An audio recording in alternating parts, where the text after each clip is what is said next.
नमस्कार दोस्तों, आप सुन रहे हैं हॉरर कहानी, वह भी मेरी जुबानी। आज की कहानी हमारे एक सब्सक्राइबर अभय ने भेजी है, तो चलिए अभय की जुबानी इस कहानी को सुनते हैं। दोस्तों, मेरा नाम अभय है और मैं पेशे से एक ट्रक ड्राइवर हूँ। मैं राजस्थान के सीकर जिले के एक छोटे से गाँव शांतिपुरा का रहने वाला हूँ। हमारे गाँव में लकड़ियों की कटाई का काम बहुत होता है और मेरे पिता भी पहले आरा मशीन पर पेड़ काटने का काम किया करते थे। अब मैंने यह काम संभाल लिया है। यह घटना उन दिनों की है जब मैं राजस्थान से हरियाणा लकड़ियों की डिलीवरी करने का काम करता था। उस समय मुझे मेरे गांव की आरा मशीन से लकड़ियां भरकर हरियाणा पहुंचाना होता था। एक दिन हमेशा की तरह मैं माल की डिलीवरी लेकर शाम को निकला। धीरे धीरे शाम ढलने लगी और रात हो गई। मैं एक अच्छे ढाबे की तलाश में था ताकि खाना खा सकूं। कुछ दूर चलने के बाद मुझे हाईवे के बगल में एक ढाबा नजर आया। मैंने अपने ट्रक की रफ्तार धीमी की और उसे ढाबे की पार्किंग में ले जाकर रोक दिया। जैसे ही मैं ट्रक से उतरा, मैंने देखा कि ढाबे पर ज़्यादा चहल पहल नहीं थी, लेकिन मुझे बहुत तेज भूख लगी थी। मुझे बस खाना खाना था। अंदर जाने पर देखा कि कुछ ट्रक ड्राइवर पहले से ही खाना खा रहे थे। मैंने भी खाने का ऑर्डर कर दिया। खाना खाते वक्त अचानक मेरी नज़र सड़क पर खड़े एक बच्चे पर पड़ी, जो बड़ी मासूमियता से मेरी ओर देख रहा था। पहले तो मैंने सोचा कि शायद यह आसपास का कोई बच्चा होगा, लेकिन जब मैं खाना दोबारा खाने लगा और फिर मेरी नज़र उस बच्चे पे दोबारा पड़ी, तो वह बच्चा मुझे कुछ अलग लगा। उसने स्कूल की ड्रेस पहन रखी थी जो थोड़ी मटमैली थी। मुझे अजीब सा लगा कि इतनी रात को यह बच्चा यहाँ क्या कर रहा है। मैंने सोचा कि शायद वो स्कूल से आते वक्त रास्ता भटक गया होगा। मैं उसके पास गया और उससे बात की। उसने कहा कि वह अपने दोस्तों से बिछड़ गया है और अब घर नहीं पहुँच पा रहा है। फिर मैंने उससे पूछा कि खाना खाओगे, तो उसने हाँ में सिर हिला दिया। मैं उसे ढाबे पर लेके गया और जो खाना मैं खा रहा था उसके सामने रखा, तो उसने ना में सिर हिलाया कि मुझे यह नहीं खाना। तो मैंने पूछा, तो बताओ तुम क्या खाना चाहते हो? तो उसने बोला कि मैं गुलाब जामुन या फिर जलेबी खाना चाहता हूँ।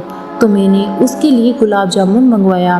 तो उसे देखकर मुझे थोड़ा अजीब लगा, क्योंकि वह गुलाब जामुन इस तरह से खा रहा था जैसे उसने इसे पहली बार देखा हो या फिर कई दिनों का वो भूखा हो। फिर मैंने उससे पूछा कि चलो मैं तुम्हें तुम्हारे घर छोड़ देता हूँ, क्योंकि हो सकता है तुम्हारे घर वाले तुम्हें ढूंढ रहे होंगे। तो मैंने उसे अपने साथ ट्रक में बिठाने का निर्णय किया ताकि उसे उसके गांव छोड़ सकूं। मैंने उससे पूछा, बेटा तुम्हारा गांव कौन सा है?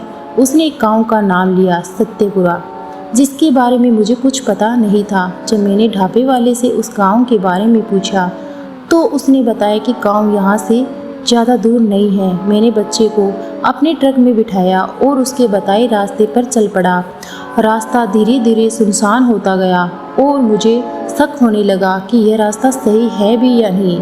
मैंने उससे फिर पूछा, तुम्हारा गांव कितनी दूर है? इस बार बच्चे ने थोड़ा अजीब जवाब दिया, आ जाएगा, मुझे वहीं उतार देना। उसकी बातों से मुझे कुछ अजीब लगा, लेकिन मैं गाड़ी चलाता रहा। थोड़ी देर बाद उस बच्चे ने एक जगह पर मुझे रुकने को कहा और जब मैंने इधर उधर देखा तो वह जगह एक शमशान घाट थी। मुझे घबराहट होने लगी। मैंने पूछा, तुम्हारा घर तो यहाँ नहीं है ना? बच्चे ने एक डरावनी हंसी के साथ जवाब दिया, हाँ मेरा घर यहीं है। तो ट्रक ड्राइवर ने कहा, ये तो शमशान घाट है, तुम्हारा घर यहाँ कैसे हो सकता है? चलो तुम अपने घर का पता बताओ, मैं तुम्हें वहाँ छोड़ देता हूँ और उसके बाद मुझे भी अपने रास्ते जाना है। तो उस बच्चे ने एक डरावनी हंसी के साथ जवाब दिया, अब तुम्हें कहीं और नहीं जाने की ज़रूरत, तुम हमेशा के लिए मेरे साथ रहोगे। उसकी आवाज़ अचानक से बदल गई, जैसे कोई बच्चा नहीं कोई बड़ा आदमी बोल रहा हो। तभी उसका चेहरा भी धीरे धीरे बदलने लगा और विकृत होता गया। मैं समझ गया था कि वह बच्चा नहीं बल्कि कोई बुरी आत्मा है और उसका चेहरा भी बिल्कुल विकृत हो गया। उसे देखकर मेरे हाथ पांव कांपने लगे और मैं बुरी तरह घबरा गया। मैंने उससे कहा, मुझे छोड़ दो, मुझे जाने दो, पर उसने कहा कि मैंने गुलाब जामुन खा लिया है, अब मुझे इंसानी मांस की ज़रूरत है और वह मैं तुम्हारा खाऊंगा। अचानक उसकी नज़र पुलिस की पीसीआर वैन पर पड़ी, तो उसने सोचा यही एक मौका है इस शैतान से बचने का। उसने किसी तरह ट्रक को बीच सड़क पर घुमा दिया और भागने की कोशिश की। पुलिस वाले वहां आ गए और मुझसे पूछा, तुमने गाड़ी बीच सड़क में क्यों रोकी? मैं डरते हुए बोला, साहब उस ट्रक में शैतान है, उस बच्चे को देखिए। पुलिस वाले ट्रक में जाकर देखा लेकिन वहाँ कोई नहीं था। तब एक बुजुर्ग पुलिस वाले ने मुझे बताया, यह इलाका अक्सर ट्रक ड्राइवरों के साथ होने वाली ऐसी अजीब घटनाओं के लिए कुख्यात है। उन्होंने बताया कि कुछ साल पहले भी यहाँ एक ट्रक ड्राइवर की अजीब मौत हुई थी और तब से यह भटकती आत्मा कभी कभी लोगों को परेशान करती है। मेरी जान बच गई और उस दिन के बाद से मैंने सीखा कि कभी किसी अनजान इंसान को रात के सफ़र में नहीं बिठाना चाहिए। तो दोस्तों, यह थी आज की कहानी। आपको कैसी लगी कमेंट्स बॉक्स में ज़रूर बताएं। अगर आप भी ऐसी ही किसी घटना के बारे में जानते हैं तो हमें भेजें। साथ ही चैनल को सब्सक्राइब करना न भूलें और आप राजस्थान से किस ज़िले से हैं यह भी कमेंट्स करके ज़रूर बताएं। तो अपना ख्याल रखिए और अपने परिवार का।